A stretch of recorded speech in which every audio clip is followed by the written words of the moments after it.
علم بھی ایسا کہ کوئی اور اس کے علم کے سامنے کھڑا نہ ہو سکے، اور کوئی ایسا نہ ہو جس کا علم اس جتنا ہو یا اس سے زیادہ ہو۔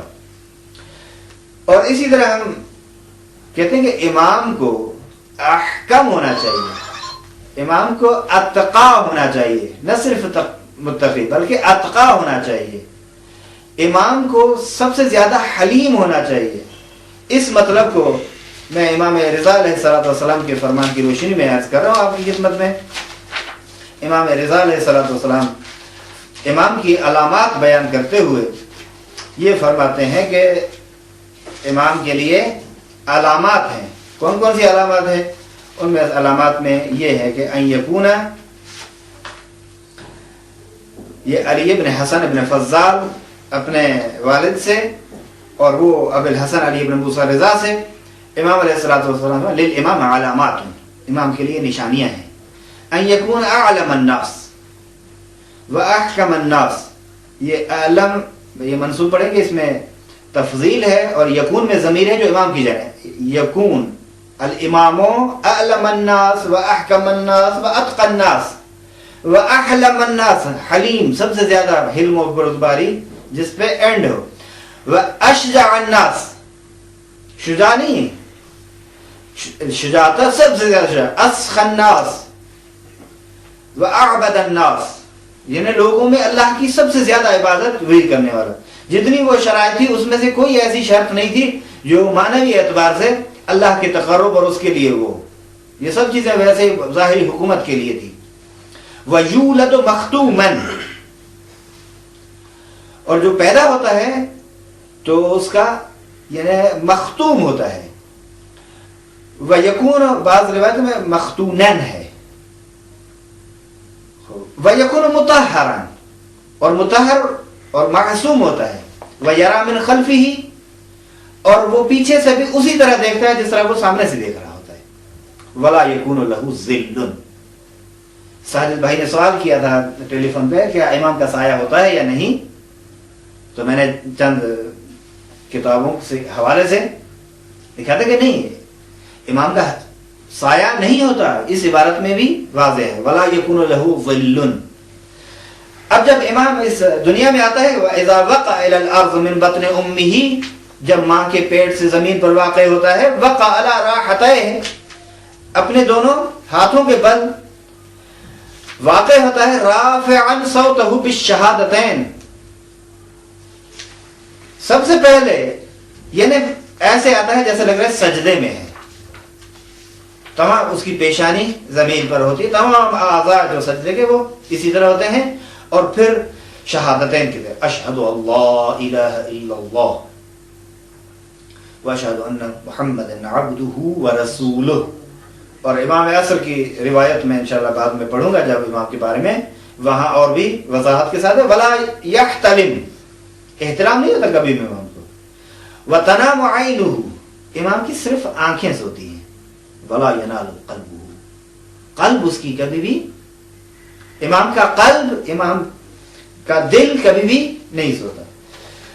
اچھا، وَيَكُونُ عِندَهُ مُصْحَفُ فاطمہ، امام کے پاس مصحف فاطمہ ہوتا ہے، اور بہت ساری چیزیں ہیں جو آپ خود بہار میں، بہار جلد نمبر 25 صفحہ نمبر 116 سے 17 تک، کتاب الامامہ، باب جامع فی صفات الامام و شرائط الامامہ، دار احیاء التراث العربی، بیروت، لبنان، اور یہ طبعہ جو ہے وہ سوم ہے، 1983 میلادی اور عیسوی میں 1403 ہجری میں یہ کتاب چھپی ہے، آپ دیکھ لیجئے گا انشاءاللہ۔ زیادہ وضاحت جو ہے اپنے موقع پہ کریں گے، فقط اس حد تک بتانا مطلوب تھا۔ اب آتے ہیں جو یہ کہتے ہیں کہ امام کو معصوم ہونا چاہیے، اور امام کو علم میں عالم ہونا چاہیے، اور تمام معارف اور دستورات دین میں احاطہ کامل ہونا چاہیے۔ اب تو یہاں پہ یہ بتا دوں کہ امام کا علم فقط دین اور شریعت میں محدود نہیں ہوتا، کہ آپ یہ کہیں کہ دینی تمام امور میں ماہر ہونا چاہیے، احاطہ کامل ہونا چاہیے، نہیں۔ تحقیق کے لیے میں ایک فہرست آپ کو دوں گا کہ جو لوگ تحقیق کرنا چاہتے ہیں آپ جا کر تحقیق کریں، دیکھیں، انشاءاللہ منتظر رہیں، ہم آگے چلتے ہیں۔ سب سے پہلے امام کی شرط جو تھی وہ معصوم ہونا. یہ عصمت جو ہے، کہتے ہیں ہم عقیدہ رکھتے ہیں کہ امام معصوم ہونا چاہیے ہر خطا، گناہ اور عصیان اور نسیان وغیرہ سے. کہتے ہیں کہ کیونکہ وہ جو تفسیر اوپر ہو چکی ہے، اس کے علاوہ امامت کی جو تفسیر ہو چکی ہے، کہتے ہیں کہ غیر معصوم اصلا کاملاً مورد اعتماد نہیں ہو سکتا کہ اس پر بھروسہ کر کے انسان اپنے. دیکھیں ہم جب کہتے ہیں کہ نبی مکرم پیغمبر اللہ کی جانب سے بھیجے گئے رسول ہیں، آخری نبی ہیں، اور جو کچھ کہتے ہیں، یعنی کیا شک و تردید ہے انسان کے ذہن میں کہ یہ جو کہہ رہے ہیں کہ یا ٹھیک ہے یا نہیں ہے؟ یعنی اتنا اعتماد ہوتا ہے کہ اس اعتماد کو لفظوں میں بیان کرنا میرے خیال میں مشکل ہے. دوسرے لفظوں میں یوں کہیں کہ اس سے بڑھ کر اعتماد تصور نہیں کیا جا سکتا. یعنی انسان کہتا ہے کہ جو میں اپنے آنکھوں سے دیکھ رہا ہوں ممکن ہے وہ غلط ہو، لیکن وہ جو کہہ رہے ہیں وہ ٹھیک ہے. اتنا اعتماد کب حاصل ہوگا؟ جب وہ معصوم سمجھے جائے. کیوں؟ کیونکہ میں آپ ایک دوسرے پہ اعتماد کرتے ہیں، لیکن وہ اعتماد نہیں ہوتا کہ انسان آنکھیں بند کر کے کہے جو کچھ کہہ رہا ہے وہ حق ہے. اور پیغمبر نے اپنے لیے یہی فرمایا، ما خرج من فمی الا الحق. یہ اہل سنت کی بہت ساری کتابوں میں موجود ہے، اور اس کو تدوین و سنت شریفہ میں محمد رضا جلالی نے نقل کیا ہے. میرے اس منہ سے، میرے اس لبوں سے، میری اس زبان سے حق کے علاوہ کچھ بھی نہیں نکلتا. یعنی جو کچھ میں کہہ رہا ہوں وہ حق ہے. وما ينطق عن الهوى ان هو الا وحي يوحى. یہی تو ہے، کیونکہ اگر وہ وحی نہ ہو تو یعنی وہی حق ہے نا. کہتے ہیں کہ اصول میں اور فروع میں ہم اس سے کیسے، جب تک کامل اعتماد نہ ہو تو انسان اس کی طرف نہیں جا سکتا. کہتے ہیں اسی دلیل پہ ہم کہتے ہیں کہ امام کی گفتار، امام کا قول، امام کے فعل اور تقریر کی طرح حجت ہے، شرعاً حجت ہے. بس تین چیزیں ہو گئی، قول الامام. بلکہ ہم اس طرح کہیں، اگر جامع عبارت میں کہیں تاکہ پیغمبر اور دوسرے تمام کے شامل ہو جائیں، قول المعصوم، فعل المعصوم و تقریر المعصوم، تینوں حجت ہیں. قول معصوم تو واضح ہے، یعنی وہ گفتار، وہ فرمان، وہ چیزیں جو ان کے لب مطہر سے نکلتی ہیں. فعل معصوم یعنی وہ افعال جو انجام دے رہے ہیں. تیسرے نمبر پر جو تقریر ہے، اس کا مقصد یہ ہے تقریر سے کہ امام کے حضور کوئی ایک ایسا عمل کرے جس عمل سے وہ امام اور وہ معصوم نہ روکے تو سمجھے یہ عمل ٹھیک ہے. یعنی حد اقل یہ ہے کہ حرام نہیں ہے. اس کو کہتے ہیں تقریر. دوسرے لفظوں میں امام نے اپنے سکوت کے ذریعے سے، اپنی خاموشی کے ذریعے سے اس عمل پہ سائن کر دیا، سگنیچر ہو گئی، امضاء ہو گئی کہ یہ ٹھیک ہے. کیوں؟ کیونکہ واجب ہے امام میں معصوم پر اور اللہ کی حجت پر یا معصوم پر ضروری ہے اگر غلط کام ہو، شریعت کے خلاف ہو، حرام کام ہو تو اس سے روک دیں کہ یہ کام ٹھیک نہیں ہے. بس امام کا اس عمل سے، فرض کریں ایک شخص، وہ انہوں نے مثال بتا رہا ہوں، امام کے محضر میں ہے، اس تک یہ خبر پہنچی کہ تیرا والد فوت ہو گیا ہے، فرض کریں مثال کریں، اور وہ یہ سن کر رونے لگا اور امام تک یہ بات پہنچی، امام نے اسے روکا نہیں، تو سمجھیں کہ یہ عمل جائز ہے. اگر یہ فعل حرام ہوتا تو یقیناً امام اس سے یا اپنے سر پیٹنے لگا یا اپنے منہ پہ تماچے مارنے لگا وغیرہ اپنے اس غم میں، تو یہ عمل ٹھیک ہے. اور اس بہرحال یہ بحث بکا علی المیت کا مسئلہ انشاءاللہ بعد میں آنے والے مباحث میں اس کو ذکر کیا جائے گا. آگے ہے، ہم ایک دلیل عقلی کو بیان کرتے ہیں. دیکھیے امام معصوم ہونا چاہیے. کیوں؟ یہ دلیل عقلی. انہوں نے کیا اعتماد کا وہ سہارا لیا. ہم کہتے ہیں دیکھیں اگر امام معصوم نہ ہو تو تسلسل لازمات ہے، اور تسلسل عقلاً باطل ہے. بس امام کا غیر معصوم ہونا باطل ہے. کیونکہ اگر امام معصوم نہ ہو، غیر معصوم ہو، تو چونکہ غیر معصوم جائز الخطا ہے، خطائیں صادر ہوتی رہتی ہیں، اس سے ممکن ہے، تو ظاہر ہے جب جائز الخطا ہے، خطا ہے، تو کیا دوسروں پر ضروری ہے کہ اس خطا سے آگاہ کریں اور روکیں کہ یہ کام نہ کرو، یا ضروری نہیں ہے؟ دوسرے لفظوں میں امر بالمعروف امت پر واجب ہے اس صورت میں یا نہیں ہے واجب؟ نہی عن المنکر واجب ہے یا نہیں ہے واجب؟ آپ اگر کہتے ہیں کہ امر بالمعروف واجب ہے، تو یہ امام جس کو بار بار ٹوکا جا رہا ہے، جس کو بار بار یہ متنبہ کیا جا رہا ہے کہ یہ کام غلط ہے، یہ نہ کرو، وہ نہ کرو، کتنا اعتماد کریں گے اس پر؟ اس کو اللہ اور اپنے درمیان میں کس طرح واسطہ قرار دیں گے؟ تو بس ضروری ہے کہ امام معصوم ہو. کیوں؟ کیونکہ اگر یہ نہ ہو تو امر معروف ہو جائے گا، وہ امر معروف. اگر کہتے ہیں کہ نہیں واجب نہیں ہے، جو کچھ امام کرے تو آپ کرتا رہے، وہ امام. اس طرح نہیں ہے، کیونکہ شریعت میں، اسلام میں امر معروف اور نہی عن المنکر کا وجوب ساقط نہیں ہوتا. کیونکہ وہ امام ہے، منصب بالا رکھتا ہے، ہم نہیں کہہ سکتے اسے اگر غلط کام ہے تو غلط ہے، حرام ہے حرام ہے، چاہے وہ میں انجام دوں، آپ انجام دیں یا کوئی اور دے. لیکن یہ امور جو ہمارے لیے حرام ہوتے ہیں وہ صاحب منصب کے لیے تو یعنی شدت سے ان کی حرمت ہو جاتی ہے، کیونکہ جتنا منصب زیادہ عظیم ہوگا اس کی حرمت میں اتنا اضافہ ہوتا جائے گا. دوسرے نمبر پر کہ اگر امام معصوم نہ تو تسلسل لازم آتا ہے. بس یہ کہا کہ یہ شخص کے لیے ضروری ہے کہ وہ روکے. اگر امام معصوم نہ ہو تو دوسرے روکیں اسے، اور وہ جو دوسرا روک رہا ہے اور اس کو امام بنا رہے ہیں وہ بھی اگر معصوم نہ ہو، وہ بھی جائز الخطا ہو، تو ایک تیسرے شخص کی ضرورت ہے جس کو امام بنا، جو ان کو روکے. اگر وہ معصوم ہے تو ٹھیک ہے بات، نعم المطلوب ثبت المطلوب. اگر اس کو معصوم نہیں سمجھتے تو چونکہ وہ بھی جائز الخطا ہے، اس کے لیے بھی ایک رہبر کی ضرورت ہے، ایک گائیڈنس کی ضرورت ہے، ایک امام کی ضرورت ہے جو اسے روکے غلطیوں اور خطاؤں سے اور متنبہ کرے، آگاہ کرے، آشنا. تو ایک اور کی ضرورت ہے. اگر وہ بھی، یعنی دوسرے لفظوں میں لا محدود ائمہ کا ثابت ہونا لازم آتا ہے.